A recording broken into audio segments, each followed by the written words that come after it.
dia, amigos do canal Redemptores Marta. Sejam muito bem-vindos. Hoje queremos conversar sobre uma pequena passagem do livro do profeta Isaías, que é um dos grandes profetas do Antigo Testamento e que aqui fala sobre a palavra de Deus. Trata-se do capítulo 55, versículos 10 e 11. A passagem diz assim: Tal como a chuva e a neve caem do céu e para lá não volvem, sem ter regado a terra, sem a ter fecundado e feito germinar as plantas, sem dar o grão a semear e o pão a comer, assim acontece a palavra que minha boca profere.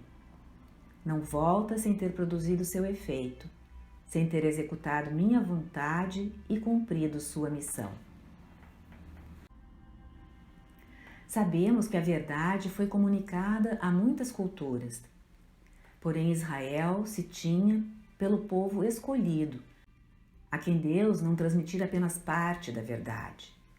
Ele falara a Israel a sua própria palavra. O Novo Testamento usa o termo grego, logos, quando fala da palavra de Deus. Isaías usa a palavra hebraica dabar. Essa imagem da chuva caindo e da neve caindo é muito poderosa para pessoas que vivem no deserto, como no Oriente Médio, num calor intenso e em longos períodos de seca. Aqui no Rio Grande do Sul, estivemos vivendo um longo período de seca até o mês de junho passado. Podemos vislumbrar um pouquinho como é isto. Muito calor, plantações dizimadas, barragens e açudes secando, e assim por diante. Então a imagem de Isaías é de uma chuva e uma neve que caem sobre a terra e a fertilizam para produzir o alimento necessário à sobrevivência. A chuva e a neve são vida para esses povos. Isaías está dizendo que a palavra de Deus tem o mesmo poder na ordem espiritual. Assim como a chuva e a neve caem no deserto e o fecundam, e fazem produzir muito fruto, dão vida, produzem algo, assim é a palavra de Deus que chega a cada pessoa. Raciocinemos um pouco para entender essa imagem.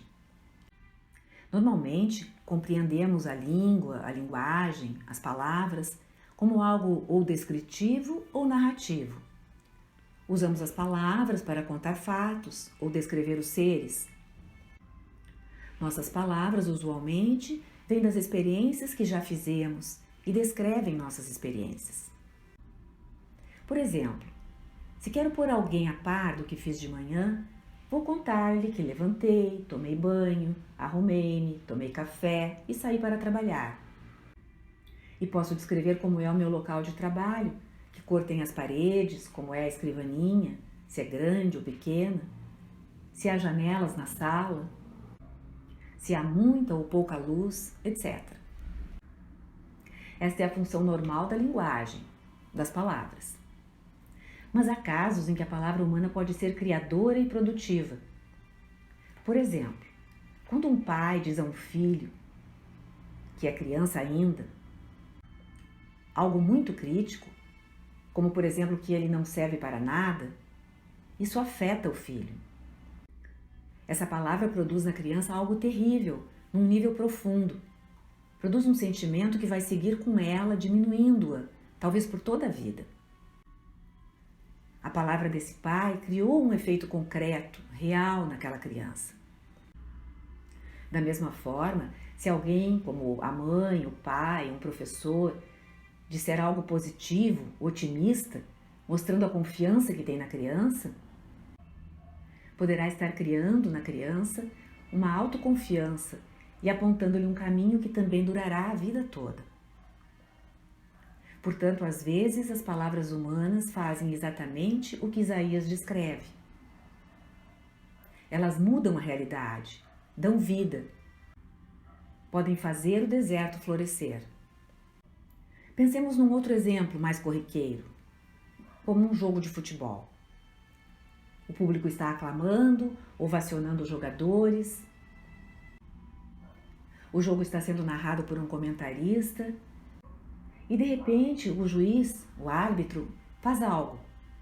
Mostra um cartão vermelho para um jogador. Ou seja, o que ele proclama faz com que o jogador tenha de sair do jogo e ir para o banco. O que o juiz diz não está apenas descrevendo algo, mas muda o jogo. É uma comunicação criadora de uma nova situação no jogo. Assim, Isaías diz que é a palavra de Deus. A palavra de Deus, de uma maneira muito mais profunda do que esses exemplos dados, causa o que ela significa, causa o que é dito, gera o que é dito. Se formos ao Gênesis capítulo 1, a Bíblia narra que Deus disse: faça-se a luz, e a luz se fez. Ele não estava narrando, dizendo, aqui há luz. Ele fala e acontece. Assim também Deus disse que as águas que estão debaixo dos céus se ajuntem no mesmo lugar e apareça o elemento árido. E assim se fez. Faça-se a terra, e secou parte dos oceanos e fez-se a terra. Deus ainda disse: produza a terra plantas, ervas que contenham semente e árvores frutíferas que deem fruto segundo a sua espécie, e o fruto contenha a sua semente. E assim foi feito. E assim por diante. É uma verdade poderosa que a palavra de Deus dá existência aos seres. A palavra de Deus cria aquilo que cada ser é. As palavras humanas moldam a realidade em certa medida, como a do pai ou a do árbitro que referimos atrás. Já a palavra de Deus constitui a realidade em seu nível mais profundo possível. Também podemos pensar num grande escritor, como um Shakespeare, um Dostoiévski, tantos outros. Eles escreveram milhares de palavras em livros que levamos às vezes semanas para ler. O plano do livro, de cada capítulo, cada sentença, cada letra, cada vírgula, cada figura, cada personagem, cada detalhe, existiram na mente do escritor e só depois no mundo. O escritor é o criador de tudo isso. Também podemos lembrar a Capela Sistina no Vaticano. Cada detalhe, cada personagem, cada cena, cada canto, toda aquela complexidade do desenho foram criados na mente de Miguel Ângelo. Ele é seu autor, a sua causa. Ele fez a obra arquitetônica acontecer. Deus continuamente traz à vida o universo em sua totalidade, por sua palavra, por sua ação de falar. Nós não vivemos num caos, mas num cosmos.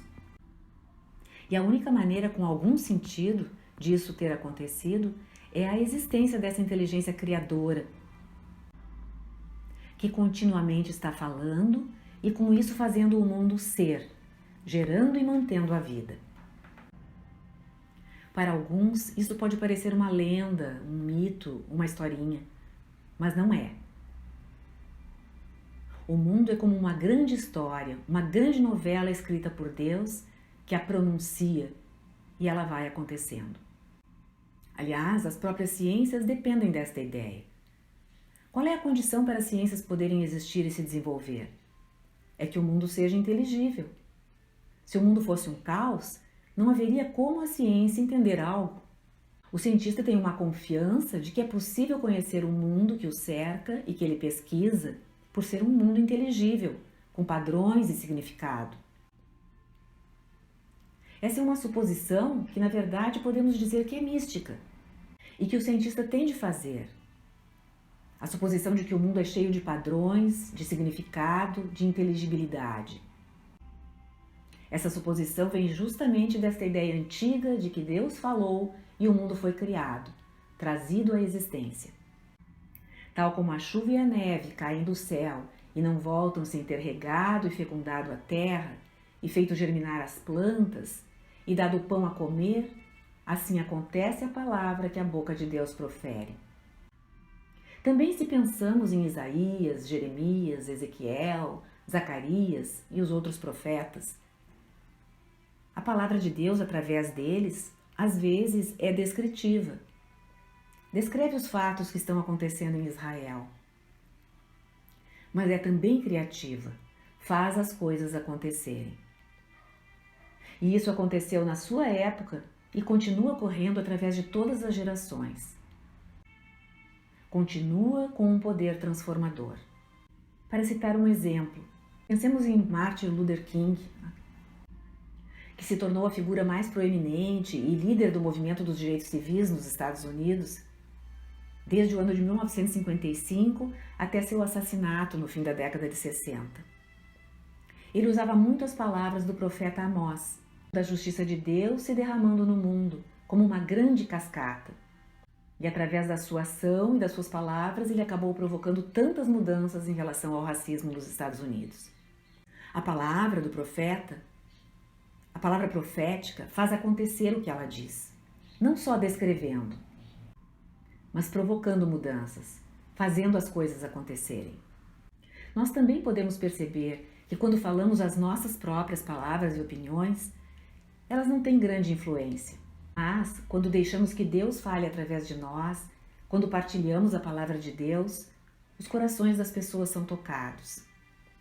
Esse é o modo de agir da palavra de Deus, que, sim, alcança os seus propósitos. O que dizer então da palavra de Deus feita carne, o Logos, o Verbo, de quem São João está falando no prólogo do seu Evangelho, retomando o livro do Gênesis? Ele afirma: no princípio era o Verbo, e o Verbo estava em Deus, e o Verbo era Deus. E a palavra fez-se carne e habitou entre nós. Quando Jesus fala, ele não descreve apenas como as coisas são. Ele muda os modos como as coisas são. No seu ministério ele disse: Filho, teus pecados te são perdoados.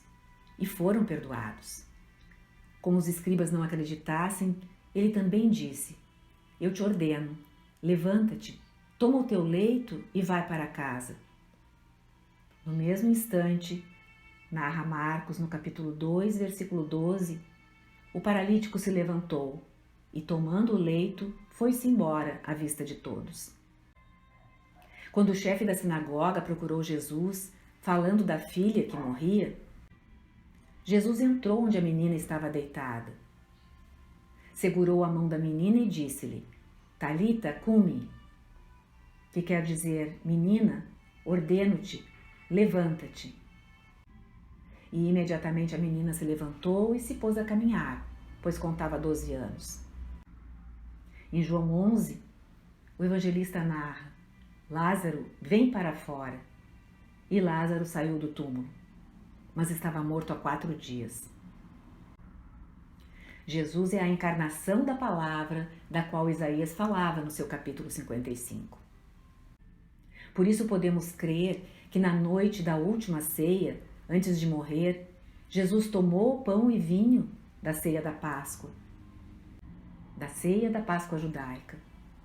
Abençoou-os e disse: Isto é meu corpo, isto é meu sangue, que é derramado por vós. Ele não estava descrevendo o estado da matéria, do pão ou do vinho. Ele estava produzindo um novo estado da matéria, que já não é pão, que já não é vinho, mas seu corpo e seu sangue santíssimos, embora sob as aparências do pão e do vinho. É o mistério da presença real de Jesus na Eucaristia, e aí acontece exatamente o que Isaías profetizou no capítulo 55. Que a palavra de Deus nunca é proferida por ele em vão. Nunca deixa de realizar seu intento, seu propósito. Sempre cumpre a missão. Deixemos que essa palavra divina, em todas as suas manifestações, seja na criação, nos profetas de Israel, em Jesus na Eucaristia, venha nos invadir. Ela nos transformará.